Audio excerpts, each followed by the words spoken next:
Hey guys, before I start this review, I want to give a special shout out to Dragon Ball Fox. He's a YouTuber that's been subscribed to me for a while, and he's been asking me to review Sonic Lost World for upwards of like 3 years. Dragon Ball Fox, this one's for you, and hopefully my opinion of the game doesn't make you hate me after this. When he originally asked me if I was going to check out this game, I told him no because I didn't have a Wii U at the time. Now I do! Back in May of 2013, Sega announced a partnership with Nintendo that would lead to Sonic's next 3 games being console exclusives. This was Sonic Team responding to the criticism of Sonic Generations not innovating too much from Colors or Unleashed. They wanted to move away from the boost-style gameplay and try something new. Something born from a long-cancelled project. So built from the ground up for the Wii U and going off the success of Sonic Generations, does Sonic Lost World live up to be another in a line of really successful Sonic games? That's what we're here to find out. But not for the Wii U, because that system is rubbish. Instead, I got it for PC, which I was actually really pissed off about because the day I bought my Wii U, it was released on PC. I wasn't happy. So for the purposes of this review, the PC version is what I'm going to be looking at. So let's get started. This is Sonic Lost World. You are Sonic the Hedgehog. During a routine battle against Eggman, you and Tails end up in a place called the Lost Hex. We find out that Eggman has created a giant machine that can drain the life out of everything on Sonic's world. On Eggman's side, we find out he has awoken some ancient beings known as the Deadly Six. It is up to you to defeat the Deadly Six, rescue the animals locked up inside the robots, and stop Eggman's machine from destroying the world. Something I'll admit is that this game is very inconsistent with the way it presents its story. It still has the same writers from Colors and Generations, and while I have praised them before, they seem like they just lost steam for this game. The story tries to strike a balance between the deeper, more character-driven storylines that the earlier 3D games had, while still trying to be a slapstick comedy the way that the later games are, but not in the same way that Sonic Forces went on to do. It just creates an inconsistent tone for the entire game that makes me confused about what is supposed to be funny and what's supposed to be actually taken seriously. It doesn't stick with me the same way that Shadow being fired out of the Ark or To Call for Giving Chaos did. And a lot of that is because the Deadly Six are such pathetic villains. The 6 of them are each boring, one-dimensional villains that are just annoying whenever they come on screen. I honestly couldn't believe that they just ended up becoming the main villains. Each one of them have one character trait and never evolve beyond that. The emo one's gonna make emo jokes and the fat one's gonna make fat jokes. I have never cared so little about a main villain of a game as I do here. Like, honestly, you had 6 different attempts to make me care about a villain and you failed at all of them. Even Zavik, the leader of the group and the one that gets the most screen time, isn't interesting at all. He is the definition of a generic villain and all of their designs look out of place in a Sonic game to me. They just feel like they're rejected Mario enemies. Yahoo! I gotta get used to seeing that, don't I? The game also forces Sonic and Tails to team up with Eggman, and the game acts like this has never happened before. Then he dies! Normally I would put a spoiler tag for that, but it's so inconsequential to the game, and he's back in 5 minutes anyway because this current generation of Sonic is way too scared to not have Eggman be the final boss. Every aspect of this story is spelled out for you. It's still being written by Ken Pontac and Warren Graff, and while I liked them in Generations and Colors, here they just seem like they lost a lot of steam. They focus on the character development of Sonic to try to have a message about being selfish, I guess. They couldn't form a story nearly as compelling as they did in the past or they did in the future. They still try to tell jokes in the same way as before, which have always been cheesy and corny, but with a more serious tone to the story with none of it to the comedy and the characters, it doesn't mesh as well as they hoped. The story is way too basic for the type of development that they just want to have. And having a basic story is fine. Look at Colors, look at Generations, they had super basic stories because the stories were not the focus of those games. The cutscenes and the jokes in those games acted like nice little rewards for doing well, but with the larger focus on the story, it seems a lot more intrusive in here. The jokes aren't really funny or they're recycled from past games, and the higher focus on character doesn't mesh well with the writing. It feels tacked on, which to me makes it worse than being basic. I feel it actively impedes on the game itself. It introduces a lot of concepts and then promptly ignores them. Tails makes a big deal about the Lost Hex, but we never do learn what it really is. The Deadly Six are said to be this sort of ancient evil, but we never really learn anything about them the same way we learned about Chaos or Shadow. Then it doesn't explain why there are wisps here either. Instead of explaining those, it spends its time developing characters and concepts that we've already grown up with. I don't need another game about Sonic and Tails' friendship being the central focus. But even with the story being kinda weak, the game itself looks pretty good. The Hedgehog engine is back from generations and it's mostly unchanged. If you're playing on the Wii U, it keeps a very consistent 30 frames per second, but if you're not a plebe, it keeps a very good 60 frames per second. The game focuses on recreating the aesthetics of classic games. You got the grassy intro stage, the desert stage, the ice stage, island stage, forest stage, and the final fire castle. What? I never said which classic games. Yahoo! These aren't the usual Sonic locales that I'm used to seeing. They're more like the traditional Mario level dumps, and that honestly isn't a horrible thing. Seeing these themes in the Hedgehog engine is sort of like seeing Sonic's take on traditional Mario levels. But I also don't understand why this game has level themes if they're just gonna blatantly be ignored.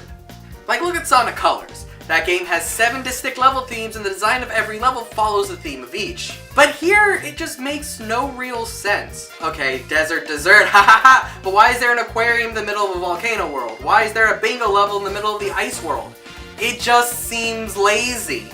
I will always praise how reliable and beautiful the Hedgehog engine looks, and this game is no different in that aspect. And despite the lackluster story and script, the voice actors are still on the top of their game. If we don't find your friend, can I be your sidekick? What? Shut up! What kind of question is that? I didn't mean anything by it. I just thought it might be better to work for you than Eggman. Hello, I'm sitting right here, you know. But sadly, I don't feel the music matches the quality of the voice work. It's honestly not up to the standard of quality that I'm used to with Sonic music. It sounds very, very generic. None of the tracks really stand out at all. The main theme's pretty catchy, but that's the only one that stands out to me, and even then it sounds more Mario-y than Sonic-y. Why is the number that big? While this game does everything right on a technical standpoint, from a creative standpoint, this game really doesn't do much. But what about if we're just looking at the gameplay?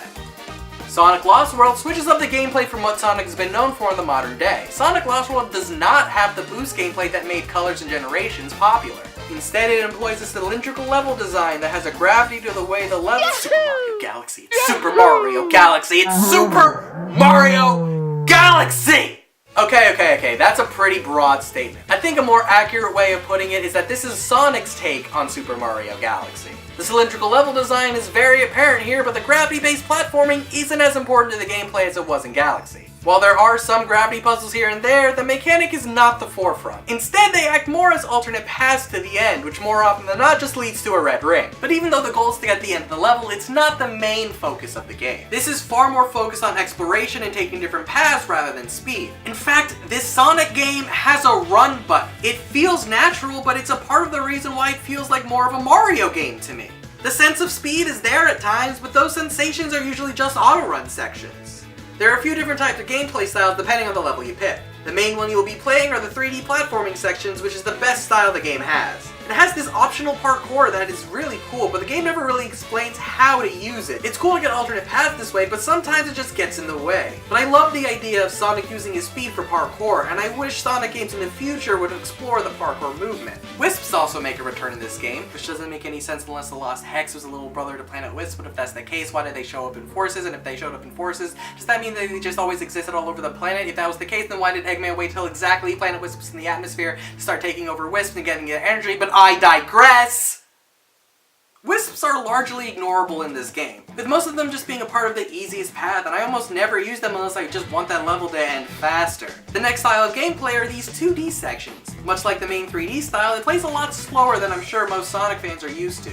It feels a lot more like the later levels of Sonic 1, which doesn't really focus on speed, but instead focuses on puzzle platforming with a hurry up and wait style to it. And the parkour controls are still in the 2D sections, which can sometimes just get in the way when I'm just trying to do normal platforming. But it's these two styles that are going to be making up a majority of your gameplay, but something I can say is that Sonic feels really good. Despite, or maybe because of the fact he isn't as fast, I feel much more in control of him. This is the smoothest Sonic has ever felt to me. While I personally prefer blasting off at high speeds, this was a welcome change of pace. There's still some instances of speed-based platforming with the Mach Speed sections from Sonic 06 returning, but in a way that actually makes it feel playable. When I compare these two, it feels like Sonic Lost World was the intention that Sonic 06 had in its design. Rarely are there full levels like this, but it's a nice surprise when you start going really fast now and again. The only time I ever feel like the game went to a screeching halt are with the rail sections, cause dear God, they are not good.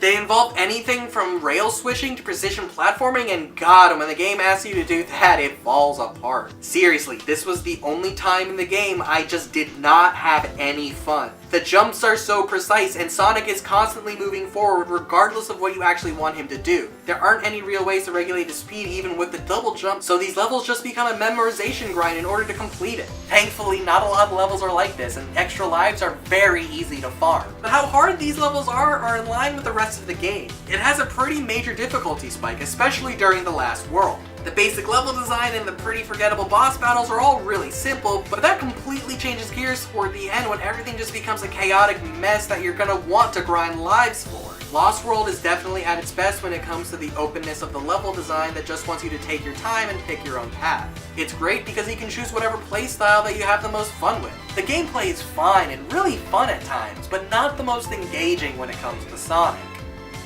Sonic Lost World is a really weird tangent in the Sonic series. It doesn't know exactly what it wants to be. Does it want to be Sonic's answer to Mario Galaxy? Does it want to be a 2D Sonic game? Does it want to be a traditional Sonic game? It really doesn't know. And if that's what you thought the last Mario number was going to be, take a shot. Don't get me wrong, this game isn't bad. It's just confused. Nothing comes together to create a cohesive product. But the individual parts of this game, on their own, are pretty neat. It goes back to just trying to be a fun video game, but that feeling is kind of damaged by how intrusive the story is. The disconnect between gameplay and the story is very apparent when you're playing it, but when focusing on the gameplay portion, I get that feeling of playing a classic game. It has that nostalgic appeal that makes it comfortable. It's honestly the exact opposite of Sonic Forces, where the story is very intrusive and the gameplay is fantastic. Is it a bad game? No. What it is an experiment. It tries to switch up the gameplay to something new while still trying to be Sonic-y. It tries to bring the story once again to the forefront. It tries to have many different styles to it that are good or great in their own aspects but don't mesh well together. It creates a product that's a menagerie of different things and is a bit schizophrenic in its presentation. I love the fact that Sonic Team wanted to get creative and experiment with this game. Sadly though, I don't think their experiment really paid off.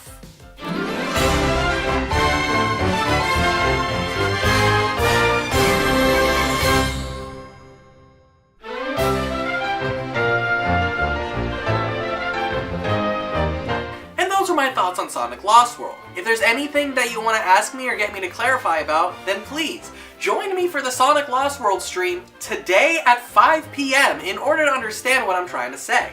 I'm also going to be streaming this game again sometime in the next week or so, and I'll be sure to put an update when I'm about to. And if you want to keep discussing this game before or after the live stream, then please join my Discord server.